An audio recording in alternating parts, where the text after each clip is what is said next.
Bonjour. Aujourd'hui, le but est de revoir la différence entre une somme et un produit, peut-être un peu plus ensuite. Donc tout d'abord, l'idée c'est que ce qu'on appelle une somme, c'est une expression dans laquelle la dernière opération effectuée est une addition ou une soustraction. Dernière opération, attention. Et on appelle un produit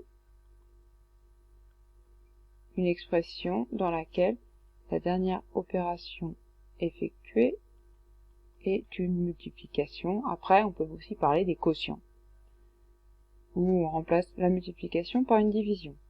Donc si on regarde bien, c'est une question de priorité d'opération.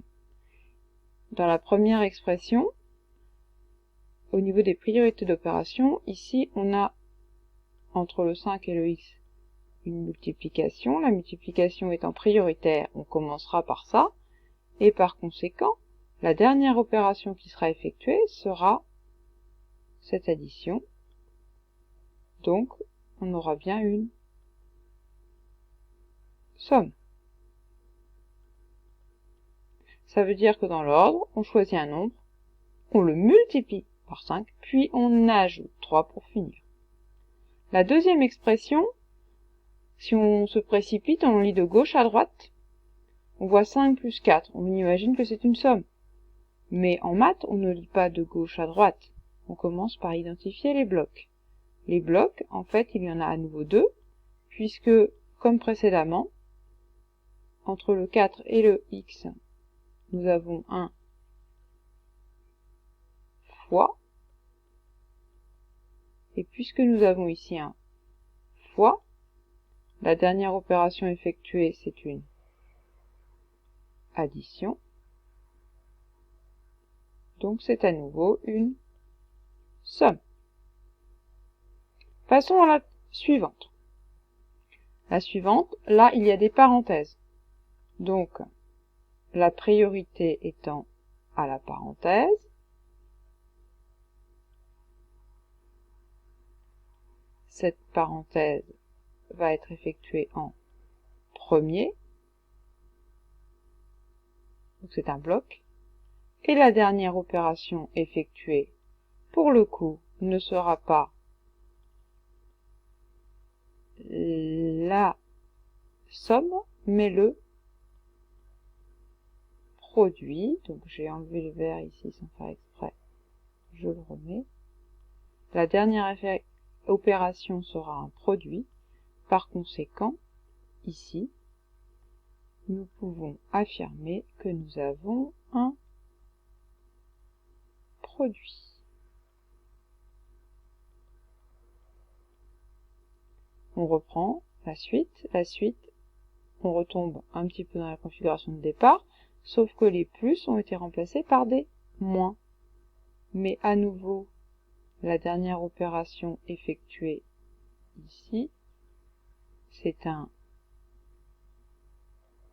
moins ici, c'est une soustraction. Donc qui dit une soustraction dit une somme, comme je vous l'ai dit tout à l'heure, que ce soit une somme ou un produit. Dans tous les cas, addition-soustraction, ça s'appelle une somme mathématiquement, et donc voilà, grâce à cette différence. Et pour finir, le dernier ici, à nouveau je vois 5 moins x, mais ce n'est pas ça la priorité. La priorité, c'est à nouveau la multiplication. X exponentielle x, c'est fois. C'est ça qu'on fait en premier. Et donc ce qu'il reste à faire en dernier, c'est la soustraction. Et par conséquent, c'est le truc qui est ici. Cette soustraction qui fait à nouveau de l'expression une somme. Après, si on veut aller un petit peu plus loin, on pense qu'il existe aussi des quotients. Donc des quotients, ça va se reconnaître à quoi? Ça va se reconnaître à ce que on va avoir en général une magnifique barre avec une bestiole en haut et une autre bestiole en bas.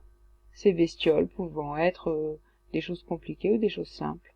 Mais dans tous les cas, ici, nous aurons un quotient. Et donc, bien souvent, il faudra les identifier. Par exemple, pour dériver, si je n'identifie pas comme il faut les quotients, on va avoir des mauvaises surprises. Voilà. Merci beaucoup pour votre attention et à bientôt.